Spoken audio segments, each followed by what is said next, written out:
Good evening. My name is Daniel Kazel, K-A-Z-E-L.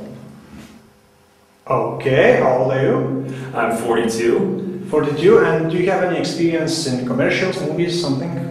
Absolutely none. No, I've done Hollywood acting, so yeah, I've done several TV sitcoms, commercials, movies, blockbusters. Okay, blockbusters, super. Can we see your profiles? Sure. Yep, look straight to the wall at first, yes, okay, and smile to the camera, please. Okay, now the other side, please.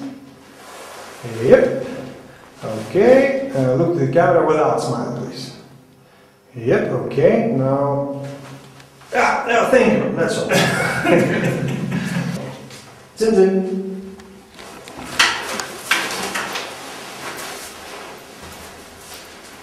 Good evening. Labas vakaras, aš čia kaimynas iš viršaus, tai mes čia pakalbį darom tokį dabar, tai, žodžiu, jeigu ten ką išvysit ar ką, tai nieko tokio, žodžiu, nesiparinkit, bet šiaip tai nieko reikės, mes tikrai būsim labai tyliai. Tai va, nu tai viską, ką norėjau pasakyti. Labanai.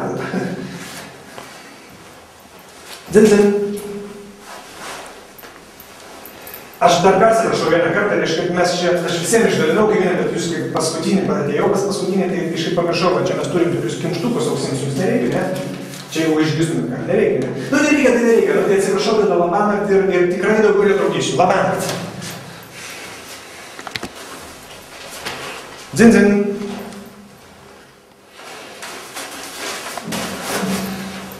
Aš dar kartą labai atsiprašau, čia man tik paskambino, sako, kad paleidau muziką, nieko nesigirdi pas jūs, ne? Nesigirdi, ne? Nu, tai labai gerai, jeigu nesigirdi, tai mes taip tyliai taip ir grosim tą muziką, kad dabar daug žmonių prie jo, bet nesigirdi, kad teksit, niekas nesigirdi, ne? Nu, tai super, tai tada atsiprašau dar kartą, Labano labai fainas kaimynas esate, Labanakt. Dzin.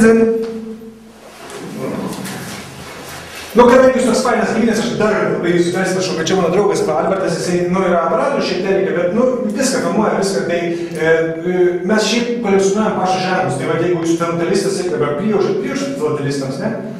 Ne, tai bet jeigu kada sugalvosit kolekcionuoti pašto ženklus, tai visada pas mus galite ateiti, viską mes mums parodysim, aš turiu, nu, tokias didžiulės kolekcijas tų pašto ženklų, bet, nu, sorry, jeigu sutrukdžiau, tai labai nepykit, atsiprašau, Labanakt.